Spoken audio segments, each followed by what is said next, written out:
कहूँ जंगल तुम्हें तुम्हें पुणी किए जन नारी नायिका किए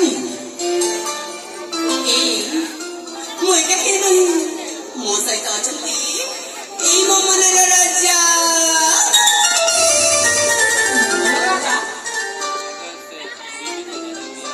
ନାୟିକା ଏଠି ତ କେହି ନାହାନ୍ତି ଆଲୋ ମୁଁ ପଚାରୁଛି ତୁମେ କିଏ ତୁମ ପରିଚୟ ଦିଅ ମୋ ପରିଚୟ ମୋ ପରିଚୟ ନାଇଁ ନାଇଁ ନାଇଁ ନାଇଁ ନାଇଁ ନାଇଁ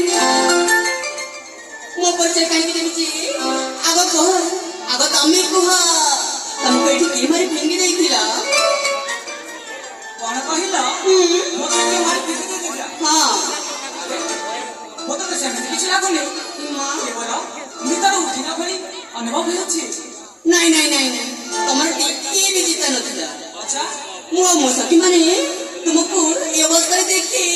ଜଙ୍ଗଲରେ ଚିନିମୁଳି ଘଷି ତମକୁ ଦେଖା କରିବାକୁ ଚେଷ୍ଟା କଲି ଶେଷରେ ଆମ ଇଷ୍ଟଦେବୀ ମା ପଞ୍ଚମୁଖୀ କାଳୀଙ୍କ ସ୍ମରଣ କଲୁ ଆଉ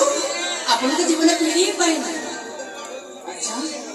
ମୋର ଜାଣତର ଦେଉ କେହି ବି ମୋର ଶତ୍ରୁ ନୁହେଁ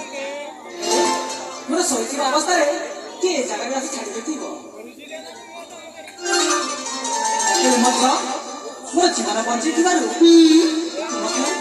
ଅଶେଷ ଅଶେଷ ଧନ୍ୟବାଦ ଖାଲି ଶୁଖିଲା ଧନ୍ୟବାଦରେ ଚଳିବନି ମାନେ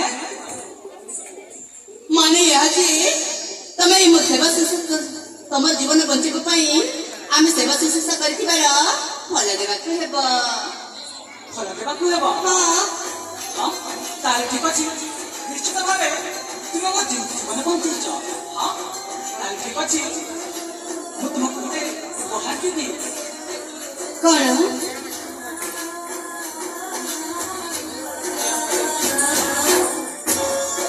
ଆଲେ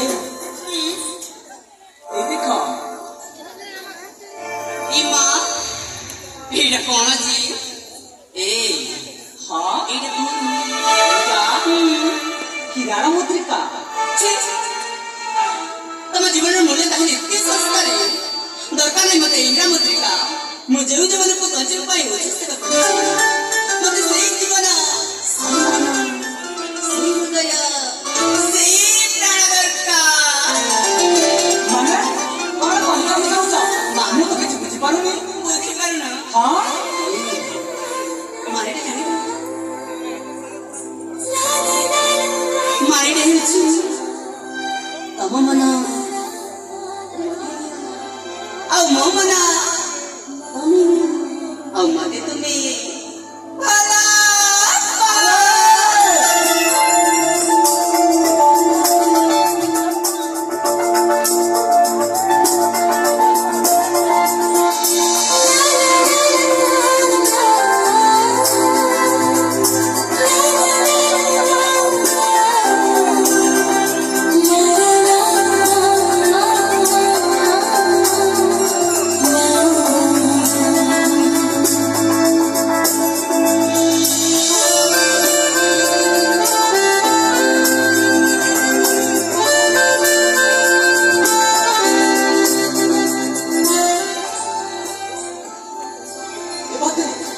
ଏ କି ଅଭଦ୍ର ଖବର କିଛି